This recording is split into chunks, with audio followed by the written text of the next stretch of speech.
Oh, okay, Dr. Lee. I didn't prepare you for this one, but is adequate sleep. Poor sleep is linked to a heart disease element, or is it more the sleep apnea effect from that? If you look at the amount of sleep that you need, and there's a bit of a myth where where some people say I can get away with 5 hours of sleep, and you can get away with it, but you're not optimal. You know what I mean? So the studies that show that people who sleep 5 hours that they get away with it, and the people that sleep 7 hours, and they studied them in reaction times and whatnot.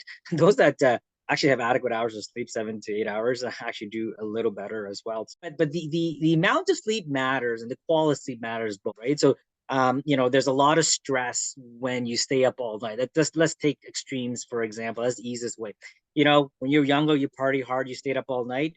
How'd you feel? You feel like really crappy next day, and there's a reason for that, right? And your entire body aches and stuff, even if you slept 12 hours afterwards, and you wake up in the afternoon at 4 p.m., you are still exhausted. There's a reason for that. There's inflammation to go on, stress, the cortisol was super high. And so unfortunately for those that do graveyard shift, and I just got off a graveyard shift, and had a clinic yesterday, graveyard shift, I'm here today.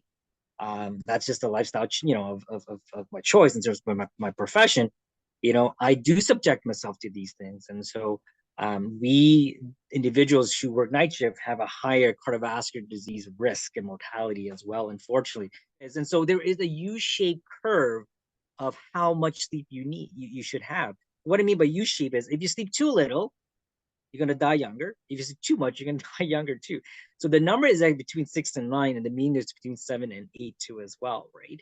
And so that's kind of the sweet spot. Now that's kind of the majority. There are outliers, don't get me wrong. And in my world of, I see a lot of sleep apnea patients, and what we see is that, there's a strong correlation. I say strong correlation, not the one-to-one correlation, that a lot of my sleep apnea patients are obese. Okay. And what we see, a few things happen. They have a higher heart rate typically at nighttime, and their oxygen drops down. So, if I was to ask you to hold your breath right now, right, you can't get your oxygen below 94% if you have normal set of lungs and heart. But these individuals, their oxygen drops below sometimes 50%. It's off the chart. But invariably, we see 85, 80%, 70% all the time. Every day I see it. And that's how much stress you're putting yourself through with respect to your heart. Your heart rate has to compensate. Heart rate goes up, increased sympathetic tone. When you have all that, your lungs starts to change too. Your blood pressure in the lungs starts to go up. And so this fight or flight response that Sam was talking about kicks in. And that disrupts our quality sleep so that you feel tired as a result of that, right? And so, and if this is happening, let's say, 100 times an hour, right? So your heart rate goes up and down, and so you increase sympathetic tone, you start to have arrhythmia. Your chambers, your heart starts to change too as well.